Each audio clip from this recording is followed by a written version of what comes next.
Hello, college sports fans across the great state of Michigan and across this great country. My name is Chicago Joe. I'm joined with my cousin, Good Guy Rick. This is the Union of the State podcast, the only podcast delivering fan-driven insights into the hottest rivalry in college football, Michigan Wolverines versus the Michigan State Spartans. However, we have a bigger rivalry to talk about today, at least for just this 1 week. But before we get into the game, the rivalry between Michigan Wolverines and the Ohio State Buckeyes, we have to talk about last week. Michigan State Spartans had their first crack at the Ohio State Buckeyes, Rick. Did not turn out so well in what I would consider as an onlooker and somebody that now has to play the Buckeyes this week. It appears to be a bad omen for our team. But before we get into all that, please make sure that you like and subscribe to our YouTube channel. That's Good Guy Rick. No spaces whatsoever. Good Guy Rick. Rick spelled R-I-C. That way, when you subscribe, you can get the latest updates for all of our podcast episodes. We do intend to keep doing this throughout the basketball season. I know we've been a little focused so far, Rick, just doing football. But that's because both of our teams are really good, with only 3 losses combined going into the last week of the season. With that, I'll turn it over to you for some recap into the Michigan State Spartans versus Ohio State Buckeyes. Yep. So ultimately, Michigan State came down to Columbus in, a game that was many, were saying outright Ohio State should win this one. I think 19-point favorite is where it settled in. And out the gate, you saw that as Ohio State had a methodical 14-play drive, I think, to start the game. And then, Michigan State tried to answer, and they would continue to try to answer offensively throughout the rest of the game to the final score of a 56-7 blowout that, as an MSU Spartan, it's probably the worst loss since that 2011 bowl game where we played Alabama with Kirk Cousins. I think it was 49-7. So that is the last time I've watched a Michigan State game that kind of so felt one-sided. Like that. Just no chance. And obviously there are things that we could highlight. A being Kenneth Walker. Really just not being ready for the game, or the coaches decided, and I don't mean that from a mental standpoint, I mean that physically, they were quickly, even when we were only down 7-0 and 14-0, we're already going to the second string running back, and for handoff plays, not even for pass plays or pass protection, so you knew he was a little banged up, and as it started to get away from them, I think the offensive coaching staff just thought they should save him that was the biggest loss for me on the day, was Kenneth Walker not being able to compete, and ultimately the defensive secondary handing over at least the Big Ten contender for the Heisman Trophy over to C.J. Stroud, with giving him his Heisman performance there. With he had as many touchdown passes as incompletions on the day. So here's a recurring theme if you go back to the last, with the exception of the MSU versus Maryland game. It's quarterbacks going for career days against Michigan State, starting with Cade McNamara, then into Purdue's O'Connell, and now here's C.J. Stroud. So, that Michigan State defense that I've been calling for and, hyping up to, step out from what the statistics showing, they've really taken a step back towards the end of the year. I know a lot of the guys are banged up, but even the safeties that early in the season we relied so heavy on, Xavier Henderson and Angelo Gross, they're just starting to look fatigued back there, can't cover, not making the big plays that they had made in the beginning of the season. And maybe that's because they're asking them to step out of their comfort zones and do some different things to help the cornerbacks, but if you're watching that Michigan State-Ohio State game, our cornerbacks are about 15 yards back from the wide receivers, so they're able to come in and just get a 12 to 15 yard pickup, every play basically, before the cornerbacks bite on them, and then when the cornerbacks bite on them, I mean, you see that three-headed wide receiving monster that Ohio State's repping, and Olave broke David Boston's touchdown record at Ohio State, and he's probably their third best receiver that they have. So it's really, it was, the talent gap was known quick, and we knew it was going to be that way. I expected them to put all of 28, 35 points up on us in the first half, but there was just no pushback whatsoever. And offensively, that was the bigger surprise, because that seemed like the first game Peyton Thorne was truly rattled in this season. There was a couple drives where we were trying to make plays, ultimately led to an incomplete pass, and I don't know why the coaches are trying to kick a field goal when you're down 21-0, but we'll save that for a later day there. Some off-season talk about best practices from the coaching standpoint. But, and that was their best drive, about a 5-minute drive in the second quarter there for State. So, not being able to get points away from that really just dropped everyone down. You saw Jaden Reed in a boot in the second half. Xavier Henderson came off the field. Kenneth Walker, again, 6 carries, none in the second half of the game, so they shut him down quickly. So it just seemed like a game that got away from them. And, from a depth standpoint, from a preparation standpoint, all of the above, Ohio State, was a better team. And thankfully, Ryan Day even called the dogs off in the third quarter and put in their backup quarterback, or else this team could have dropped all of 70 points, 80 points on Michigan State's defense. Yeah, I think the word I would just use is discombobulated. I mean, I won't even say they got dominated in all 3 phases of the ball, because 2 was just quite enough. Because obviously on offense for Ohio State, all 7 drives they had in the first half, they scored touchdowns on.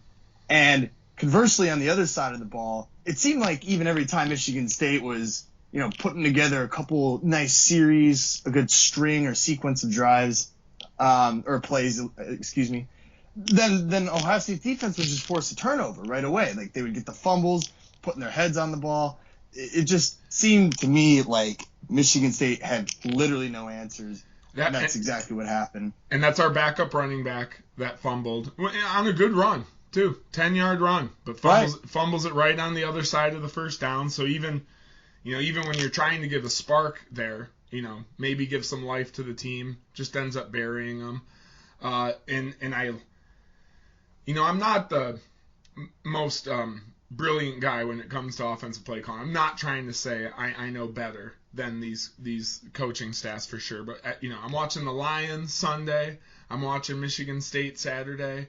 It seems like the defensive ends you're playing are doing a pretty good job of batting down those screen passes. You'd think you'd try and move away from them at all in the games. But that's something that Michigan State just kept on going back to. And I think Ohio State had 3 batted down balls on screen passes alone, and then 2 other on deep balls.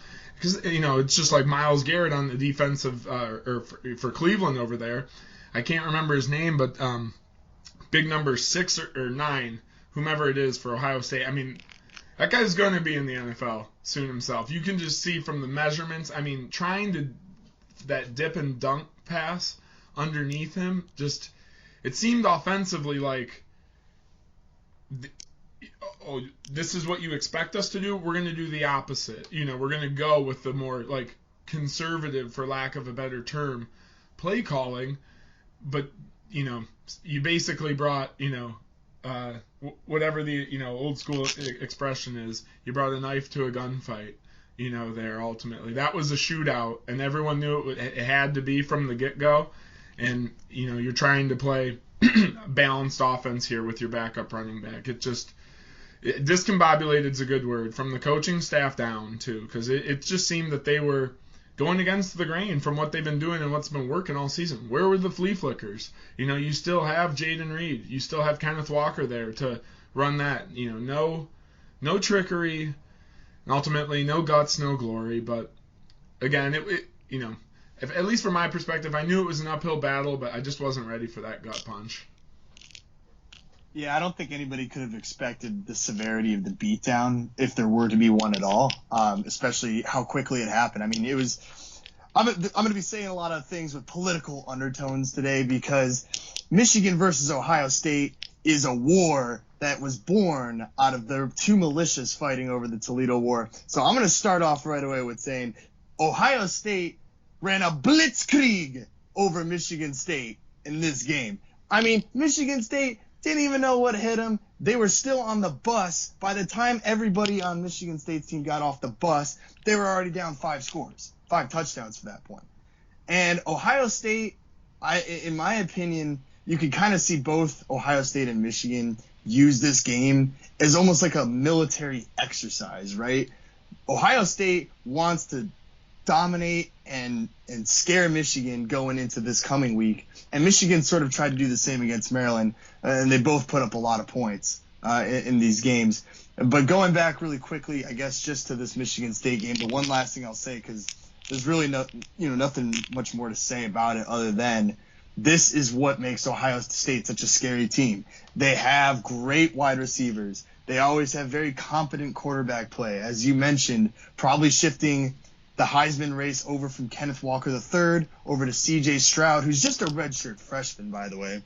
And he looked just impeccable the whole game, and we don't need to get into that further, as you've already mentioned that as well. This is a very complete football team.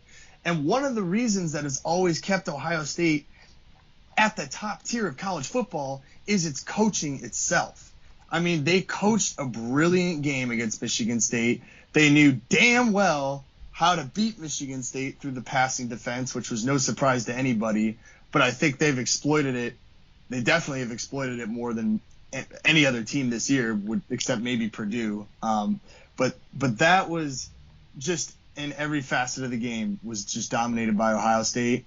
And Michigan should take heed and notice the different ways that Ohio State was able to use that passing game, and hopefully they're going to be able to come up with a strategy for the big game this week. And, I'm just going to touch on it briefly because you got some heads in this area calling for defensive coordinator X to be fired, secondary, coach to be fired.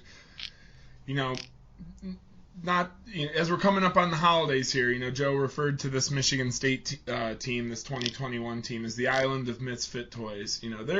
They're still working with what they got. Ultimately, it is that continuity of coaching at Ohio State. Ryan Day, handoff from Urban Meyer.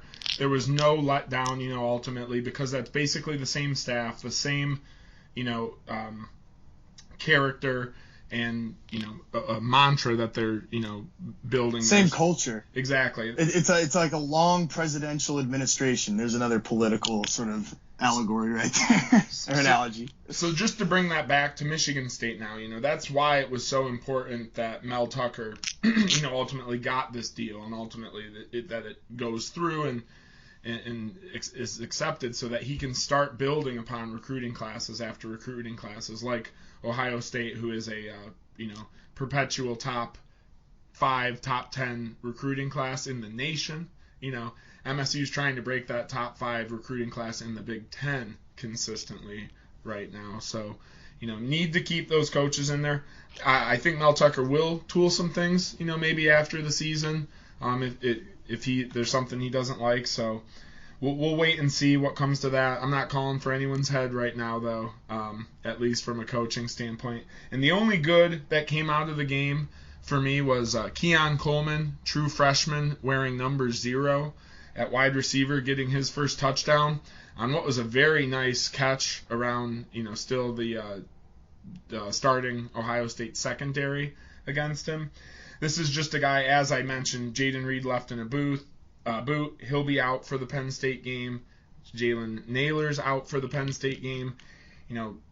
It's a good time to see the Keon Coleman getting microwaved up to the possibly a starting spot here for the last game. So there's the one bright side. You're able to get the ball around to a freshman that looks college football ready. But with that, we will turn our eyes now to the big one for all the marbles, and that is Michigan versus Ohio State. All right, baby. Well, no further introduction needed for this game. And actually, before we get into it, I actually will just say one last thing, is that Michigan State loss to Ohio State reminded me a lot of Jim Harbaugh's first game against Ohio State, where, they had 2 losses going into that game, whereas you guys only had 1. And Harbaugh had a promising first year. I consider this Mel Tucker's first real year as well. And Ohio State sort of just flexed on them. Hey, don't forget who the big dog in this conference is. And in order to be the best, you got to beat the best. I'm not worried about Michigan State. We've talked about it many times. They're going to have no more. Well, I mean, they're going to keep using the transfer portal, I would hope. But once Tucker's able to sort of enforce and affect his vision into the recruiting trail and being able to bring the guys that he wants in there and then complement that with the guys out of the transfer portal, that's going to ultimately bring Michigan State sort of back up to that level where they can compete with Ohio State and beat them, which is something Michigan hasn't done in a while. And now I'll get into it. Michigan in my lifetime has won just a handful of times. I'm not going to date myself, but the most relevant stat that I could use is Michigan has only beat the Buckeyes just once since 2004. Shout outs to Denard Robinson, where Brady Hoke used him to defeat Luke Fickell. Right after Jim Tressel was basically exiled from college football for being a cheater. That was Luke Fickell's only year. They quickly hired Urban Meyer, who never once lost to Jim Harbaugh and the Wolverines. And Harbaugh in general has not beaten the Ohio State Buckeyes once. There's been 2 years, I would say, in his tenure, 2 years where we had a realistic chance. One of those was the infamous J.T. Barrett was short game, which was in Columbus, Ohio.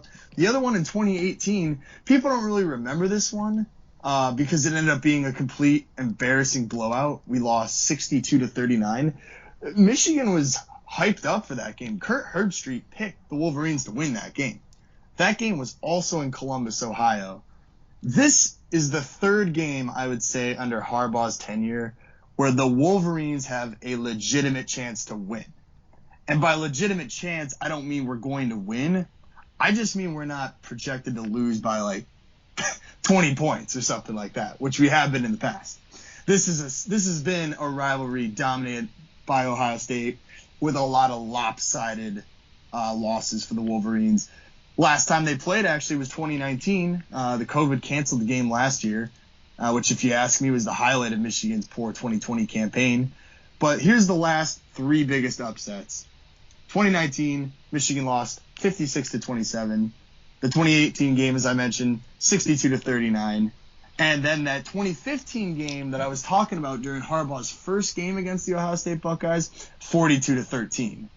So both Michigan teams have sort of come up on the wrong end of this rivalry, but Michigan has been dying for a victory for a very, very long time.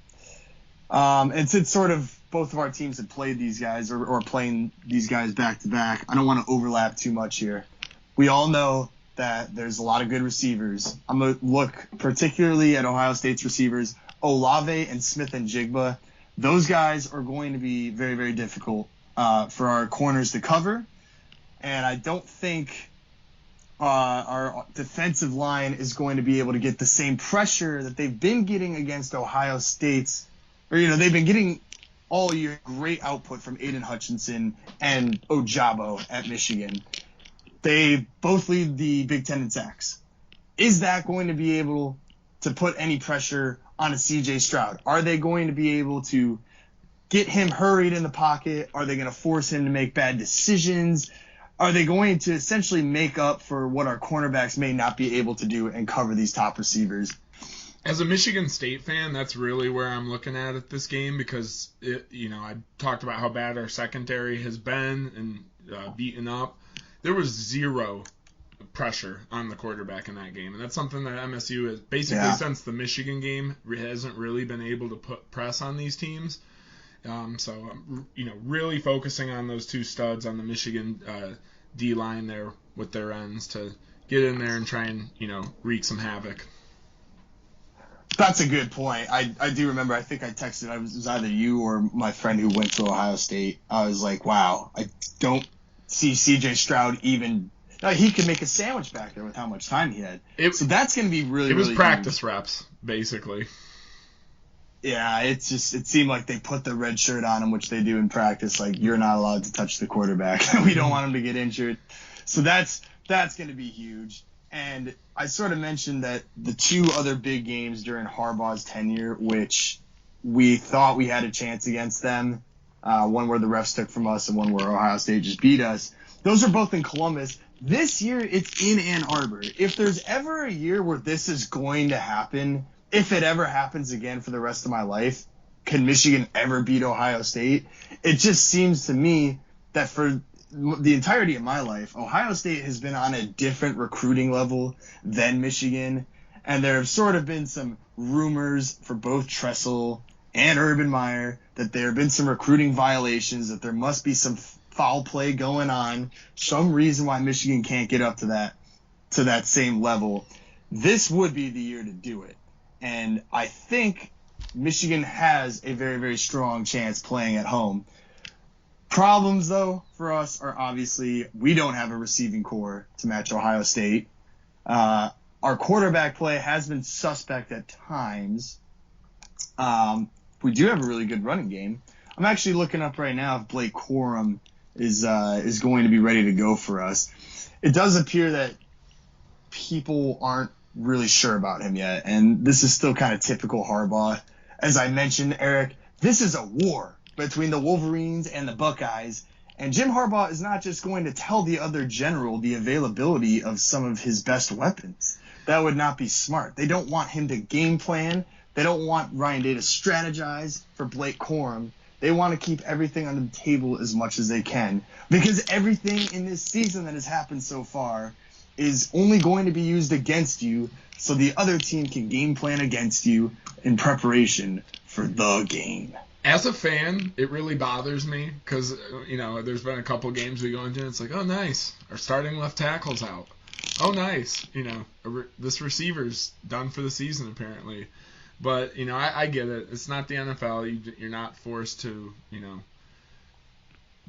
keep up with the injured list there. So you got to take every advantage you can get, in this game of inches. Yeah, I know I'd be a lot more mad if it was like fantasy football where I'm like, oh, great, yeah, just don't tell me that my player is injured or not. Why would I ever need that information? But for gambling purposes, too, I'm like, come on. Okay, there's a good point. I'm not a gambling man as much these days, but no, I know some people are. The only reason I shouted out is because last night in some action, Northern Illinois played Western Michigan, and they did not play Rocky Lombardi just to save him for the MAC championship game. I think he's a little injured, and they already had clinched it. And I saw some people online who had gambled on the over or had gambled on, Northern Illinois to win outright because they thought Rocky would be playing. So there were some degenerate gamblers complaining on the Twitter sphere last night over, last minute injury subs like that. It'd be like that, man. I think the only other thing I'll just say against Ohio State, obviously everybody knows what a formidable challenge this is going to be. I would just challenge Jim Harbaugh. Like, this is why you came back to Michigan, right? You wanted to put us back on the map. And I've been saying it since the first episode here. You cannot do that unless you beat Ohio State. All roads to the Big Ten championship, all roads to the college football playoff have always been through Ohio State. And this is another one of those years, the third year during his tenure, where if he's able to beat Ohio State, that door will open to the next steps. Where likely Michigan would play Wisconsin for a rematch in the Big Ten West. Give me a break. The biggest argument against why people will say, well, there has to be divisions so that way there can't be any rematches. Like, because if Michigan beats Ohio State, then essentially the Big Ten championship game would be Michigan-Ohio State again, right? So I understand that. But now the rematch is just going to be Michigan-Wisconsin if we win. But I'm getting ahead of myself now. If we win this game, everything that Harbaugh's been looking for to put Michigan back on the map is there. I want to challenge him to get this team ready to go and actually play and not be outcoached for once. Because every time I watch this team this year, there are some really promising things that I see. The defense plays well. They're hungry. They get sacks. They're a coordinated unit. The offense has flashes where they play well. I'm never afraid of Cade McNamara's quarterback play. I'm not worried about our running backs or our wide receivers.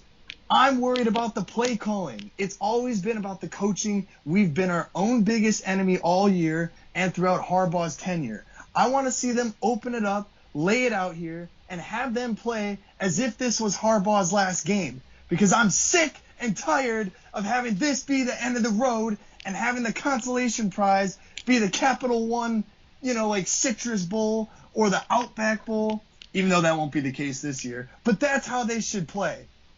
Ultimately, if they don't win this game, it's just going to be another failed year for Harbaugh.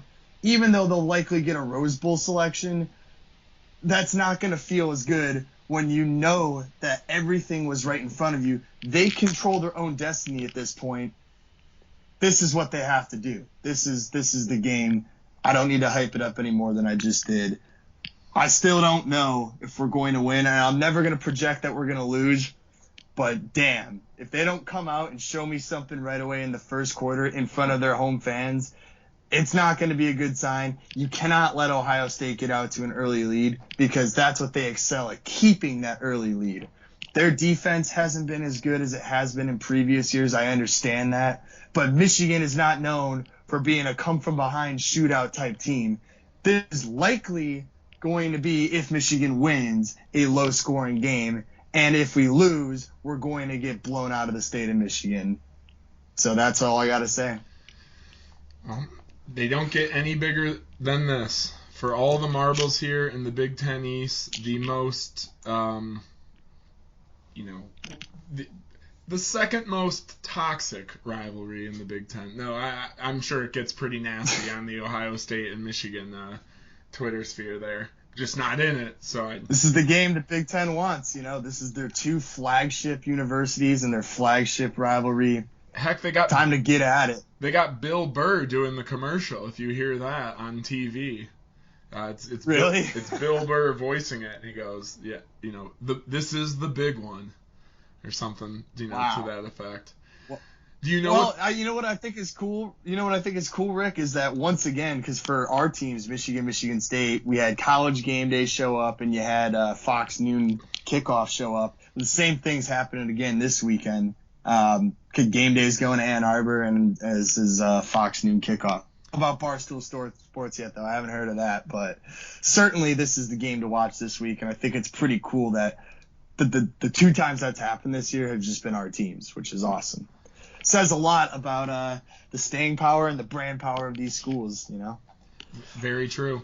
Do you have a line on the game? Yeah, I'm trying to look up the. It's 8.5, I think, is when I last checked. I think it started at 9. Now I'm seeing 8.5. So, I'll say it just for the podcast. Yeah, I'm going to take Michigan plus 8.5. I want to win, but that's a pretty slanted line. I think a lot of Michigan fans kind of have that feeling in the back of their heads. Like, we've had this scenario happen so many times, and it's almost just not even worth getting your hopes up anymore. It's going to be incumbent on Harbaugh to sort of reverse the narrative. And frankly, he's not given anybody really any major indications that this year will be any different. So I'll just leave it at that. I think you can kind of guess where I'm feeling. But this Ohio State team didn't prove to be the team we saw play Nebraska, Penn State, some of those earlier games Minnesota, Oregon. Yeah, now Oregon's been sort of exposed. But that's kind of what makes this game cool. It's always played at the end of the year, so you gotta go through everything first. And they're looking like the perennial, playoff team that everyone, anticipates them to be. I know we brushed over Maryland, Michigan at the beginning. Was there anyone you wanted to give a game ball to? Because I gave out the only game ball to Keon Coleman, the only highlight from our game. Is there anyone specifically in that Michigan-Maryland matchup that played, above and beyond the rest? Or was it? No, it was a great team win, and I think they definitely had to. That defense is horrible. That special teams play was really cool. I don't know if you saw that, where like Maryland kept trying to get cute with these little like pin him in the corner type kickoff plays, and then I forget who it was, just whatever the guy on special teams for Michigan catches the ball and just throws it across the field to some dude sitting in the corner, and he runs down the length of the sideline. So I thought that was pretty cool. Originally, I was like, wait, why are we showing them our trick plays a week before Ohio State? Like, don't give the general something to plan for, which is what I was talking about. But great team effort. They put up almost 60. I'm gonna give the game ball to Blake Corum, and he didn't even play, but he used his NLI money, his name, image, and likeness money, to purchase Thanksgiving turkeys for families in need around the Ypsilanti, Michigan area. And I just think that's really cool. You know, you always hear that these college players, they want to get paid because they're super selfish. They don't really care about school. They're just trying to get some money so they can go to the pros and soak up the fame. But I just think this is a great move on his part. He used that money not for any of those purposes, but to give back to the community. And I just think that is why I'm giving him the game ball. Great move by Blake Corum. There's a whole article on SI.com, Sports Illustrated. It really shows the better side and the power of sports, using your influence for good and not for selfish purposes. So kudos to Corum. Really hope he's out here against Ohio State. Would love to see him. He was my favorite player on the team. So I love that you mentioned that because I did see that article yesterday. And I saw that, it started as like a 100 turkey donation and quickly doubled, and they got, a lot of other local charities to, chip in on it. So he's doing big things there. So really good shout out to good guy Blake Corum there. And then a quick shout out here, just a little news before we get into the Michigan State Penn State game. And that is, want to highlight Connor Hayward from Michigan State and Andrew Stuber from Michigan. Both the only two accepted guys I've seen from our school so far in the Reese's Senior Bowl that will be played in early February. So it's cool to see. Those bowl games that they're doing are starting to get pretty cool. I try and catch them whenever I can, especially as it's really when football's winding down. So getting that little extra, fix there always helps. But just two guys who, at least in Connor Hayward's journey, almost transferred out of Michigan State. Ultimately, Mel Tucker comes in, gets him to stay, and then moves him to that H-back kind of tight end role that he's been playing. So good to see him taking that next step and trying to join the NFL ranks. And then same with Andrew Stuber. I'm sure he might be a fifth, or even some instance there's some 6-year guys on these senior list teams just because of the COVID season. So good for them, accepting that extra game. You hate when you see people sitting out of their own team's bowl games going to the NFL, and then you got these studs, signing up for an extra game there too. So I like to see that. Yeah, I agree with you. Nothing aggravates me more than somebody just looking to try to make it to the next level. And I can understand where they're coming from, but I don't care about the player personally. I just care about the school that they play for, just to be absolutely clear. So that's why that always pisses me off. But yeah, you know what I mean on that. I love that, but they have to make the personal decision. So I understand. There's just competing, I get it too, and but just as a football fan, you like to see it, but especially if it's guys who are looking for that first round potential draft pick there, the money gap that could go away with an injury there, you just can't pass it up. So with that, I'm just going to quickly jump into this Michigan State Penn State game. Obviously, there's still a lot on the line. It's I've highlighted how glorious the land-grant trophy is. I'll try and include a picture of it in this video at this point, just so everyone can see it in all of its glory. But a lot riding on the line for Michigan State here. You have a chance to finish 3-0 in your rivalry trophy games. You have a chance to finish undefeated at home, and then guarantee yourself, within a top 3 finish within the Big Ten East, which, as we're kind of alluding to, is the top 3 teams in the Big Ten however it shakes out there potentially. And then possibility for a New Year's Six Bowl, 10-2, erasing that deficit against Ohio State, with a big win here, would look a lot better than 9-3 ultimately in the bowl selection eyes there. We're going to be playing, if we thought we were man down against Ohio State, get ready for this look Michigan State's going to give this week, because down Jaden Reed, who knows if Xavier Henderson's going to be ready to go. Kenneth Walker even, they're saying if he's 80% ready, they'll play him. So that's always questionable because, Penn State is coming in as a 1-point favorite to Spartan Stadium. If you're giving me Kenneth Walker, I'm not worried about that. I'll take that money line all day.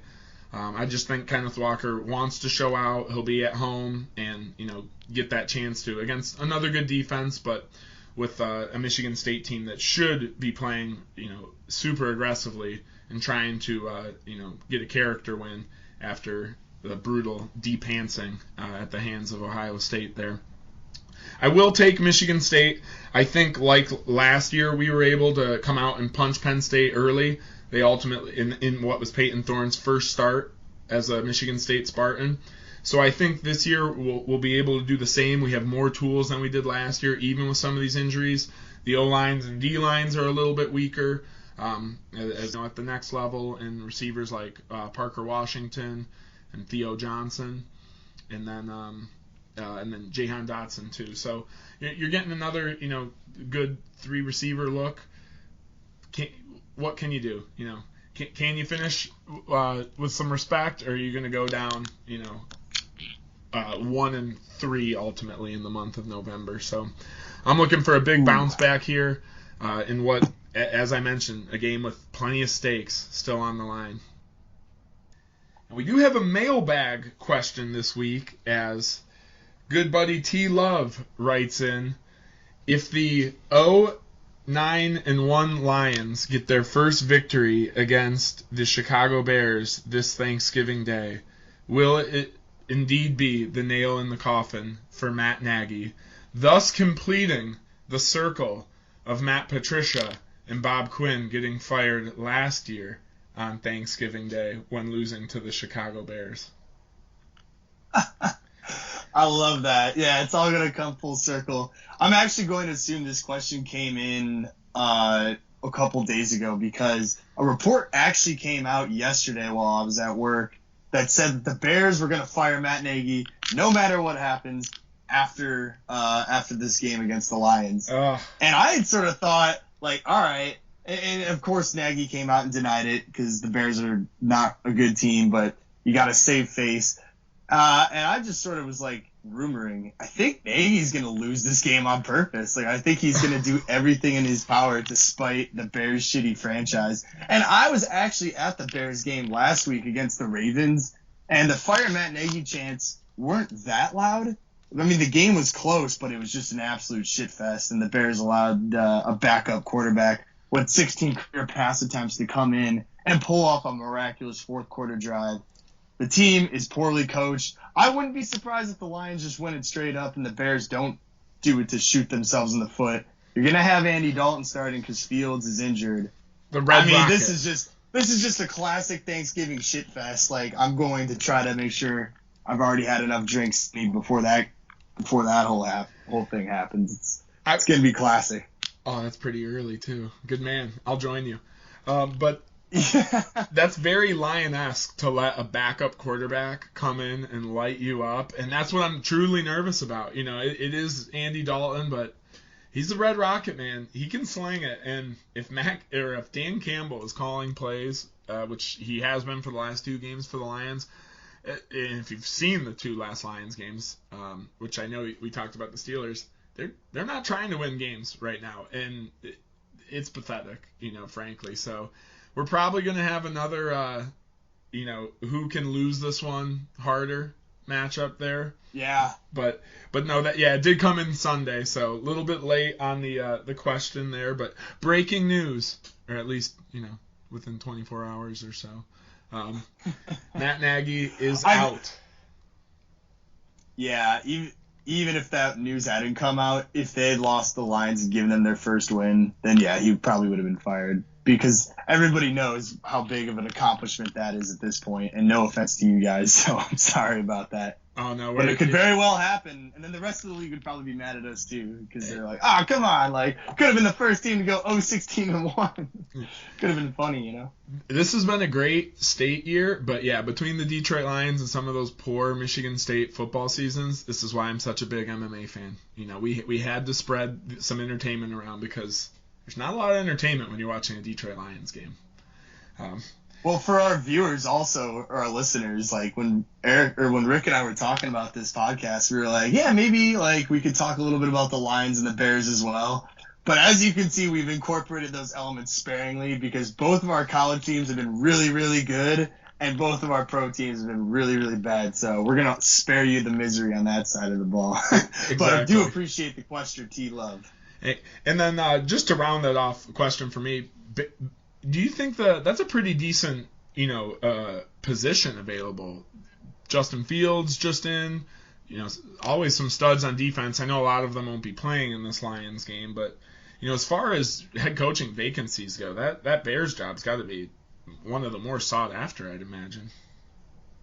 Well, yeah, I guess it's probably more sought out than, I would say, the Lions. Again, not to take a shot at you guys. Like, Chicago's a cool city. It's traditionally been a place where defensive free agents like to come.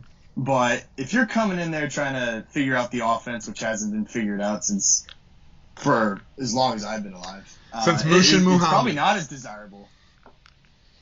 Yeah, no, so I've heard some rumors like Kyle Shanahan of the 49ers, a couple other names that have been thrown out there. I'm not really excited by anybody. I also just don't really have any faith. I mean, this organization has been handled by, the family that knows nothing about the game of football, that was literally they were given the entire Bears franchise from Papa Bear, the founder of the Bears organization. They don't know a goddamn thing about football. They haven't. They got completely lucky with who they had in 1985. They haven't made any real major GM decisions in a long time. Nothing that's resulted in any change. And just like Michigan versus Ohio State, the Bears haven't beaten the Packers when it matters most. That's a shame, You could clip really everything you just said in that last statement, but change the Bears for the Lions, and it sounds exactly the same. So, look at that's the union of the state there. Both similar. Yeah, there's another union. Yeah. We're more alike than not when it comes to these pro teams, apparently. But at least you got some Super Bowls. But one Super Bowl. Yeah, we'll take it. Rex Grossman went to one. It was a good time. We did have Rex. Same thing with Martha Firestore Ford and Virginia McCaskey. When you've had a silver spoon up your ass the whole time, you turn around and feed your fans a bunch of shit. Shit football. Makes sense, doesn't it? Ain't that the truth? And with that, we'll conclude lucky episode number 13 of the Union of the State podcast, the only podcast where you get dual coverage of the Michigan State Spartans and the Michigan Wolverines. I'm Good Guy Rick. And I'm Chicago Joe. And we appreciate you listening. Please like the video, share it with your friends, hit us up in the comments section, and subscribe to the channel. As always, go green.